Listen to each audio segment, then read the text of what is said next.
Assalamu alaikum. Wa alaikum assalam wa rahmatullahi wa barakatuh. Why is it that in Islam it is haram for men to wear gold items like rings, watches and other stuff? There was a question that gents cannot wear gold ring or chains. Hadith of Muhammad sallallahu alaihi wasallam, it is Sahih hadith, where the Prophet Muhammad sallallahu alaihi wasallam said that don't wear silk or gold for the gents. Don't wear gold and silk. It's a command of the Prophet Muslims have to obey. Atul ati Rasul. But the logical reason that I can think of, the reason is not given in the hadith. There's no verse in the Quran saying that gold cannot be worn or silk cannot be worn, but there are various Sahih hadiths.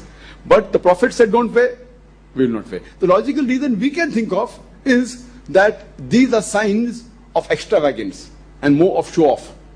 And the Quran says in Surah Isra chapter number 17, verse number 27, that all those who are spendthrifts, they are brothers of the devil. So logically what we can think is that it is more of showing off.